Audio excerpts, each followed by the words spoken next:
a kwamitin tsaro na Majalisar Ɗinkin Duniya.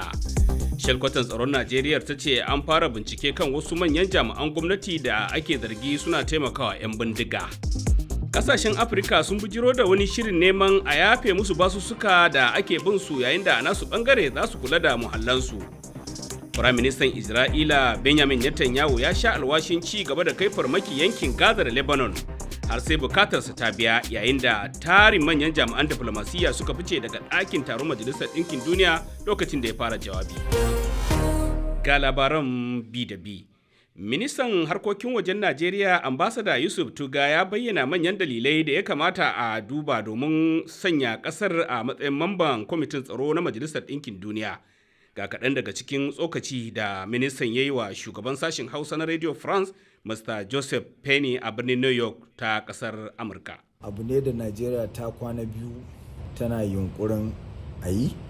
Alhamdulillahi yanzu kusan duniya ta ɗauka, ƙasashe da yawa sun yi ansa kowa. Kuma in dai za a bi gaskiya, in demokradiyya ake magana, in kuma lalle ana so ya kasance ƙasashen da suke cikin wannan majalisa suna wakiltar al'umma da suke duniya ne, wanda tun 1987 muke tura ma'aikata ƙwararru, likitoci, masu koyarwa a jami'a da injiniya da masu ilimin kimiyya muke turawa ƙasashen Afirka da ba su da ƙarfin da za su iya, ba su da yawan irin wannan ma'aikatan.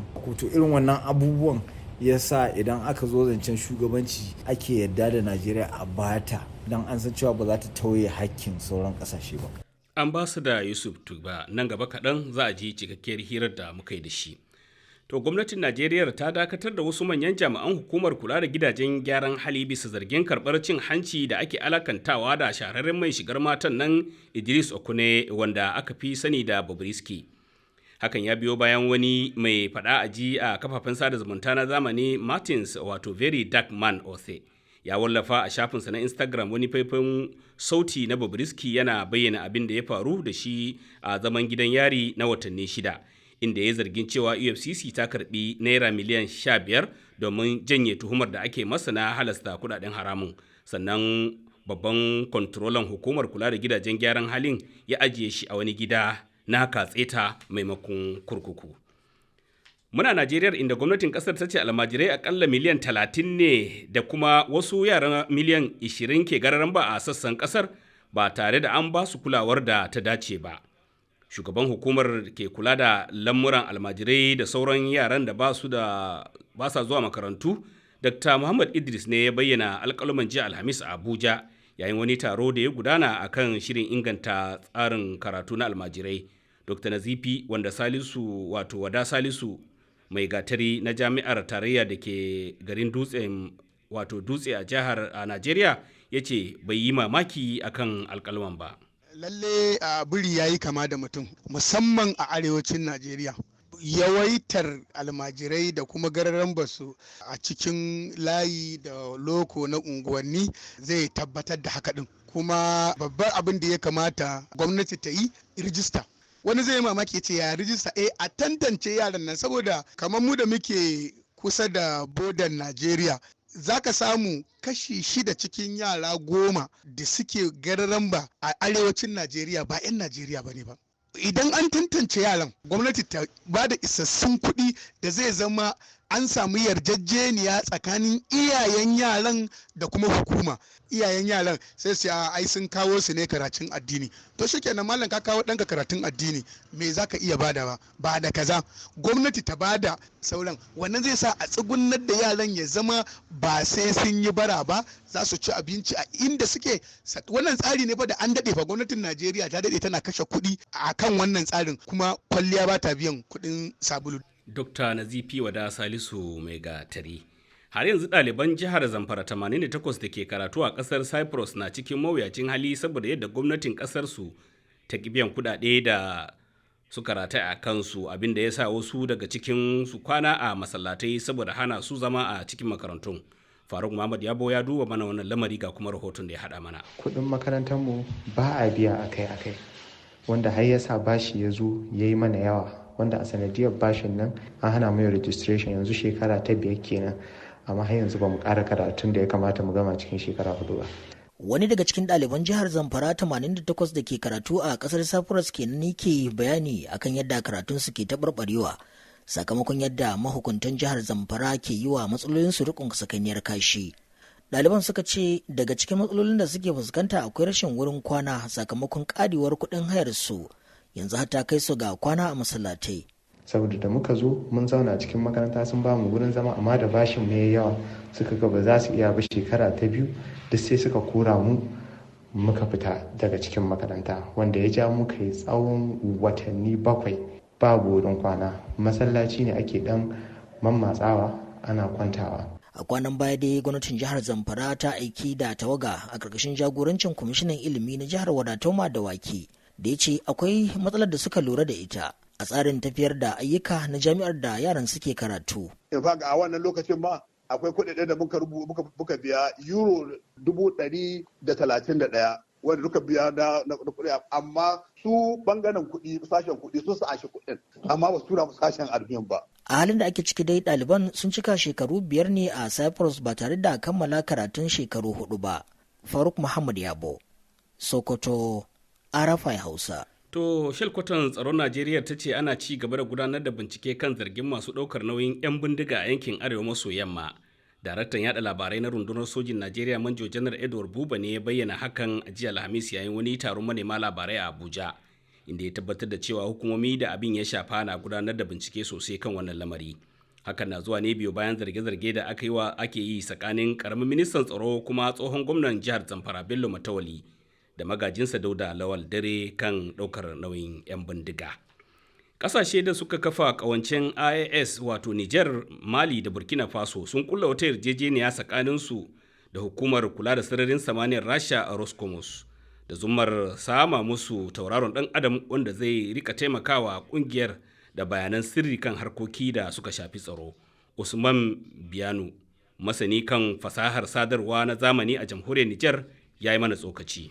Kasan Rasha dama ita take da kamar station ta satellite, don duk wani satellite wanda yake bisa orbit nan ne ake gyaran shi, don Rasha ita take da wannan abin. Duk wani abu wanda yake cikin IAS suna iya kamar karkata satellite su ɗauko foton shi, sai a ce musu bon kamar tsakanin wuri kaza akwai terrorist, kamar suna iya karkata satellite kin duk wani movement da za a iya yi wannan wurin kamar suna iya ɗauko shi su ba Nijar shi. Ko da satellite ya ɓaci a sama, ka san can ne kaɗai za a iya kai shi a daidaita shi kuwa. Abu ne wanda ya zamanto mai babban muhimmanci, paske suna da ƙarfi kwarai bisa wannan. Rasha tana iya ba IOS satellite ma haya ko aro bisa yarjejeniyar da suka yi, musan yadda suka yi ba mai, kamar za a iya cewa IOS tana iya mallakar satellite nata da kanta bisa kallon abubuwan da suke wakana sama da ƙasa na wajejen. Usman Biyano daga jamhuriyar Nijar. Labaran na zuwa muku ne daga sashen Hausa na Radio France International. Akalla kasashen Afirka 5 ne ke kokarin cimma yarjejeniyar musayar basussuka da ake bin su da ayyukan kare muhalli, abin da ka iya zama irinsa na farko a duniya, inda suke neman tara kimanin dalar Amurka biliyan 2 da zumar kare wani zirin tekun Indiya mai ɗimbin halittun ruwa. A cewar wata kungiya mai rajin kare hakkin dabbobi. Michael Kudusin na dauke da ci gaban labarin. Yarjejeniyoyin musayar basuka da ayyukan kare muhalli na ci gaba da samun tagomashi ga kasashe marasa galihu, inda ake sayan basuka da zummar maye guraben su da lamuni masu sauki, kana a yi amfani da abin da aka tara wajen kare muhalli. Kasashen Ecuador, Barbados, Belize, Gabon da Seychelles sun taɓa yin irin wannan yarjejeniyar a cikin shekarun baya-bayan nan, amma wannan shine karan farko da aka samu kasashen Afirka zalla da suka fito daga sassa daban-daban da yin haka. Thomas Bana, wanda shine shugaban kare bangaren teku da tekuna a kungiyar kare halittu ta ƙasa da ƙasa, bai kama sunayen ƙasashen Afirkan 5 da ke nazari akan wannan shirin ba, amma ya ce waɗanda ke marawa gagarumin shirin ganuwar dashen itatuwa a gabar teku na Great Blue Wall baya sun hada da Kenya, Madagascar, Mauritius, Mozambique, Seychelles, Somalia, Afirka ta Kudu, Tanzania da kuma Comoros. Tarihi ya nuna cewa ƙasashe sun sha fama wajen cimma matsaya akan batutuwan da suka shafi damar kamun kifi da ma wanda zai biya ladan ayyukan kare muhalli, amma yanzu ana fata wannan zai kawo ƙarshen haka. A Sudan an sake fuskantar wani sabon tashin hankali inda fada ya barke tsakanin rundunar sa kai ta RSF da dakarun gwamnatin Khartoum a daidai lokacin da kasashen duniya ke ci gaba da bayyana fatan ganin an cimma zaman lafiya mai dorewa a wannan ƙasa da yaki ya raba dubban mutane da gidajensu. Abdullahi Isa na dauke da ci gaban labarin. A jiya Alhamis din nan ne aka ci gaba da kai hare-hare ta sama da manyan bindigogi a birnin Khartoum inda sojoji ke ci gaba da gwabza kazamin fada da rundunar kai daukin gaugawa ta RSF waɗanda galibi ke rike da babban birnin ƙasar kamar yadda shaidu suka tabbatar. Rikicin da ya fara ne da asuba kamar yadda mazauna yankin da dama suka rawaito a wani hari da ake gani shine na farko da sojoji suka kai cikin watanni domin kwato sassan birnin ƙasar da ke ƙarƙashin ikon rundunar kai daukin gaugawa ta RSF. Wannan farmaki ya zo ne a daidai lokacin da babban hafsan sojan ƙasar ta Sudan, Janar Abdel Fattah al-Burhan, ya yi kira a gaban babban taron Majalisar Ɗinkin Duniya a birnin New York na ƙasar Amurka kan a saka ƙungiyar rundunar kai ɗaukin gauga ta RSF kenan a matsayin ƙungiyar ta'addanci. Yana zargin ƙungiyar ta RSF da kawo cikas ga ƙoƙarin samar da zaman lafiya a ƙasar ta Sudan. Wannan rikici dai ya raba dubban mutane da gidajensu, ya sa kuma wasu da dama tserewa domin tsira da rayukansu daga ƙasar ta Sudan. An gaida Abdullahi Isa, kamar yadda watakila kuka ji a kanan labaran, tarin jami'an diflomasiyya da wakilan wasu gwamnatocin kasashen duniya sun fice daga zauren taron Majalisar Ɗinkin Duniya da ke birnin New York daidai lokacin da Prime Minister Isra'ila ɗin Benjamin Netanyahu ya ɗare mimbari don gabatar da jawabi a wannan Juma'a. Kai tsaye muna tare da Abdurrahman Gambo Ahmad wanda zai kawo mana ƙarin bayani dangane da wannan lamari. To a haka yake Ahmad Abba, kamar yadda ka faɗi a karin farko kenan da ake samun adadi mai yawa na wakilan kasashen duniya da ke ficewa daga zauren Majalisar Ɗinkin Duniya domin ƙauracewa sauraron jawabin Netanyahu. To kasashen na duniya sun ɗauki matakin ficewar ne domin nuna adawarsu da abin da Isra'ila ke yi a Gaza da kuma Lebanon a baya-bayan nan. To Netanyahu ya kuma ce za su ci gaba da ragargazar Lebanon da Gaza har sai sun cimma burinsu. To Netanyahu din ya ƙara da cewa sai sun ga bayan ƙungiyar Hamas a can Gaza kenan domin muddin ta ci gaba da rike madafun iko a ce wasa za ta sake farfaduwa tare da sake kitsa hari ga Isra'ila. To a bangare guda a yayin jawabin nasa dai Prime Minister na Isra'ila ya yi gargadin cewa za su kaddamar wa Iran da hari muddin ta takale su. Dama kansa ana ganin ita Iran din ita take daukan nauyin wato yan Hezbollah. To a kalamansa kamar yadda yake faɗi yake cewa ina da sako ga azzaluman Tehran, muddin kuka kai mana hari za mu rama. Babu wani wuri a cikin Iran da Isra'ila ba za ta iya kaiwa farmaki ba, in ji shi. To kalaman nasa na zuwa ne a daidai lokacin da Isra'ila ta kashe kimanin mutane 1,500 a farmakin da take ci gaba da kaiwa a cikin Lebanon da zuma kakkaɓe mayakan Hezbollah. Muna godiya Abdurrahman Gambo Ahmad. Madalla. To a daidai lokacin da shugaban Amurka ke dab da karewa a mulkinsa, alamu sun nuna rikice-rikice da ake fuskanta a yankin gabas ta tsakiya ka iya bata manufofinsa na hulɗa da kasashen waje.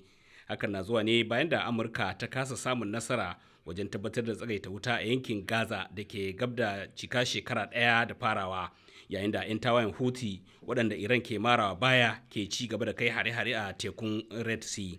Kana kuma rikicin Isra'ila da Hezbollah ke barazanar bazuwa zuwa ilahirin yankin. Abdul Hakim Garba Funtuwa, masanin siyasar duniya, ya yi mana tsokaci kan wannan lamari.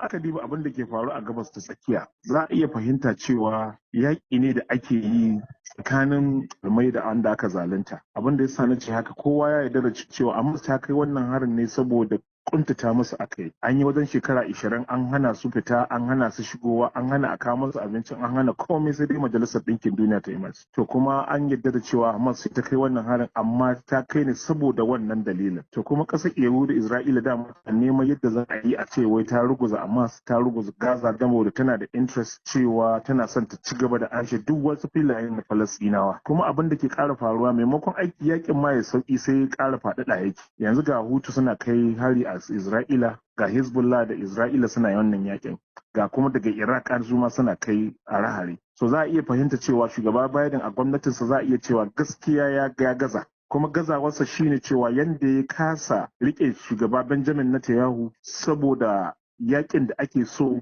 ya yi ya daina yi. Abdul Hakim Garba Funtuwa.